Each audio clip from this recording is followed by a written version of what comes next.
When people talk about housing markets that are booming, West Virginia is almost never part of that conversation. Most folks still think of it as slow, shrinking, or stuck in the past.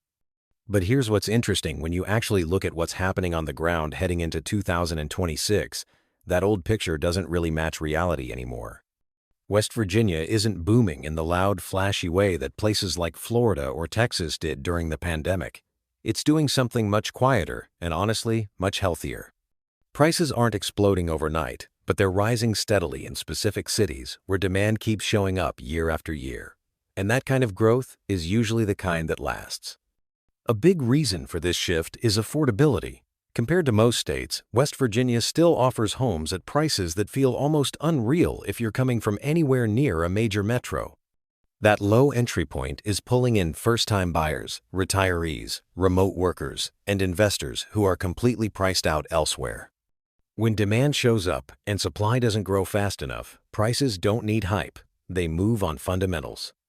Another thing people underestimate is how local West Virginia's growth really is. This isn't a statewide surge where everything rises together. It's city by city, neighborhood by neighborhood. Some areas are flat or even losing value, while others are quietly climbing year after year. That's exactly what creates opportunity, because the growth isn't obvious to everyone yet. In this video, we're focusing on 5 cities where price growth is already happening or lining up strongly for 2026.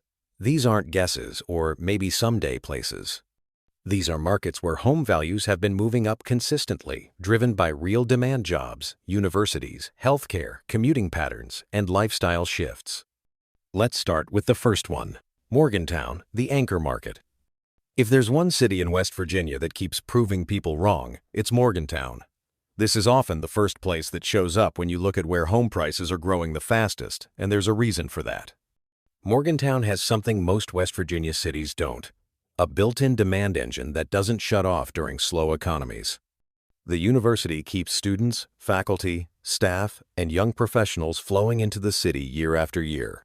That means rentals stay in demand, and buyers don't disappear when the market cools.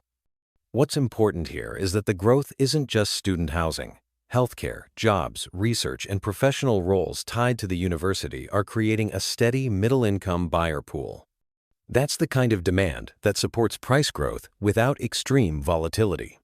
Homes in and around Morgantown have been seeing consistent increases over both short-term and multi-year periods. For investors, that makes Morgantown less about speculation and more about stability. For buyers, it means you're getting into one of the strongest long-term markets in the state. Charleston, the value climb. Charleston doesn't always look exciting on the surface, but that's exactly why it's interesting. As the state capital and one of the largest employment centers in West Virginia, Charleston has a level of economic stability that quietly supports housing demand. What makes Charleston stand out is how low prices still are compared to the role the city plays. Government jobs, healthcare, and regional services keep people employed, while home prices remain far below national averages. That gap is slowly closing, and that's where appreciation comes from. Certain neighborhoods around Charleston have been seeing stronger price gains than others, especially areas with good schools or proximity to employment centers. The market here isn't overheating, but it's clearly moving upward in a controlled way. For investors, Charleston often shows solid rental math because purchase prices are low relative to rents. For homeowners, it offers a chance to buy before prices fully reflect the city's economic importance. Eastern Panhandle cities. The commuter effect. It's today. Now this is where things get really interesting. Cities in West Virginia's Eastern Panhandle are benefiting from something no other part of the state can match: proximity to major metro areas without metro prices. As housing costs continue to rise in nearby regions, more buyers are crossing state lines looking for space, value, and breathing room.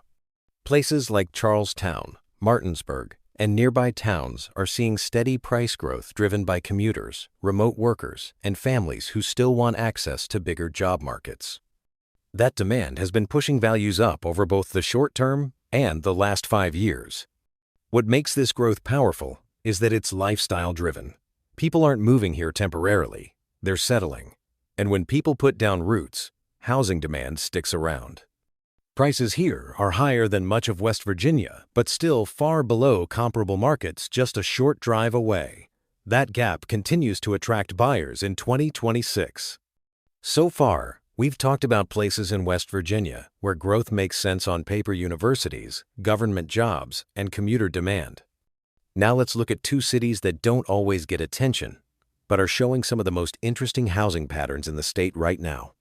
These are the kinds of places people ignore until prices are already higher. Huntington, the slow turnaround that's starting to show. Huntington is a city a lot of people wrote off years ago, and that's exactly why it's starting to surprise people now. For a long time, prices here stayed flat while other areas moved. But what's happening heading into 2026 is a slow shift in momentum, not explosive growth, but a noticeable change in direction. One of Huntington's biggest strengths is that prices started so low. That gives the market room to move without immediately becoming unaffordable. Buyers who were priced out of other cities are starting to look here, especially first-time buyers and investors focused on long-term rentals. Another thing helping Huntington is employment stability. Healthcare, education, and regional services keep people working even when the economy slows. That matters a lot in a state like West Virginia, where job security directly affects housing demand. When people feel stable in their jobs, they're more willing to buy or rent long-term. What's interesting is that price growth in Huntington isn't happening everywhere at once. Certain neighborhoods are pulling ahead, especially areas closer to amenities, schools, and employment centers. That kind of uneven growth is usually the early stage of a broader recovery. It tells you the market isn't being driven by hype, it's being driven by selective demand. For investors, Huntington can look boring at first glance, but boring markets often offer the best risk-adjusted returns.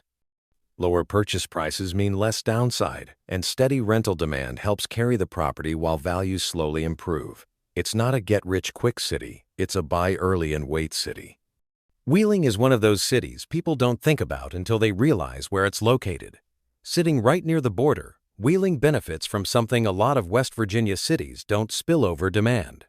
When nearby areas get more expensive, buyers start looking across the border for better value. That's exactly what's happening here. As prices rise in surrounding regions, Wheeling starts to look attractive again. Homes that felt overlooked suddenly feel affordable. And when that shift happens, price growth tends to follow. Wheeling also benefits from having an established housing stock and a layout that appeals to long-term residents. This isn't a transient market. People who buy here usually plan to stay. That kind of stability supports steady appreciation rather than wild swings. Another factor helping Wheeling is infrastructure and connectivity. It's easier to access nearby employment centers than many people realize, which expands the buyer pool beyond just local residents. When a city becomes accessible to a wider audience, demand grows, even if slowly. What's important to understand about Wheeling's growth is that it's not driven by speculation. Prices aren't being pushed up by flippers or hype investors. They're moving because buyers see value compared to nearby markets. That kind of comparison-driven demand is one of the strongest forces in real estate. For buyers, Wheeling still offers entry prices that feel almost unreal compared to national averages. For investors, the math often works because purchase prices are low relative to rents. And for long-term holders, gradual appreciation combined with rental income can add up quietly over time. What these cities have in common. Now that we've covered 4 cities, a pattern should be clear. None of these places are booming because of hype. They're booming because of practical reasons: jobs, affordability, location, and steady demand. Another shared trait is that none of these markets exploded during the pandemic. That matters a lot. Markets that didn't overheat tend to perform better during uncertain periods because they don't need dramatic corrections. Instead of crashing, they grind upward. These cities also benefit from limited new construction. When supply doesn't grow fast, even moderate demand can push prices higher over time. That's especially true in West Virginia, where building new housing is slower and more controlled than in fast-growth states. It's also worth pointing out that growth in these cities doesn't look the same year to year. Some years are stronger than others, but when you look at multi-year trends, the direction is clear. Prices are climbing not everywhere, not all at once, but consistently enough to matter. So now that we've walked through all 5 cities, the big question is obvious. Is this growth in West Virginia real, or is it just a short-term bounce that disappears the moment the market shifts again? And the answer is what most people don't like hearing: it's real, but it's selective. West Virginia isn't becoming the next Florida or Texas, and that's actually a good thing. The markets that tend to survive long-term aren't the ones that explode overnight. They're the ones that grow quietly because demand keeps showing up even when the economy slows. That's exactly what's happening in the cities we talked about. These 5 cities are separating themselves from the rest of the state because they each have something structural supporting them. Universities, healthcare systems, government jobs, commuter access, border spillover, or regional services. When a city has at least one of those anchors, housing demand doesn't vanish just because interest rates rise or headlines turn negative. What's really happening in 2026 is a sorting process. Weak markets in West Virginia, places with declining population, limited employment, and no new demand are stagnating or losing value.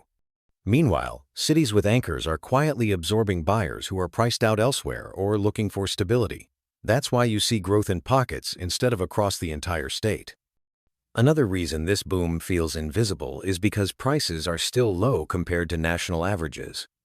When a home goes from $130,000 to $150,000, it doesn't make headlines, but that's meaningful growth. Percentage-wise, these increases matter, especially when they stack over several years. Investors who ignore smaller price points often miss the best risk-adjusted gains. Now let's talk sustainability, because this is where people either overreact or underestimate what's happening. These markets don't need massive migration to keep growing. They just need steady demand and limited supply, and that's exactly what they have. New construction in West Virginia is slow. Inventory doesn't flood the market. When buyers show up consistently, prices don't need hype to rise. Another factor working in favor of these cities is that expectations are realistic. Sellers aren't assuming homes will double in value in 2 years. Buyers aren't expecting instant appreciation. That balance keeps the market functional. When expectations are grounded, markets tend to last longer. So what does this mean for buyers in 2026? If you're a buyer planning to live in the home, these cities offer something rare: stability without insanity. You're not competing in bidding wars every weekend, but you're also not buying into a declining market. That's a sweet spot most people never get access to. If you're an investor, the opportunity here is not flipping or hype-based appreciation. The real play is long-term ownership. Buy where demand is reliable, rents make sense, and downside risk is limited. These cities check those boxes better than most people expect. Timing-wise, this isn't about rushing or waiting for a crash. These markets don't move that way. Prices are rising gradually, not violently. Waiting too long doesn't usually result in massive discounts. It just means paying a bit more later. The key is buying correctly, not buying fast. The biggest mistake people make in West Virginia is assuming the entire state behaves the same way. It doesn't, and in 2026, that difference matters more than ever. The gap between growing cities and stagnant ones is widening. Choosing the right city is more important than choosing the perfect moment.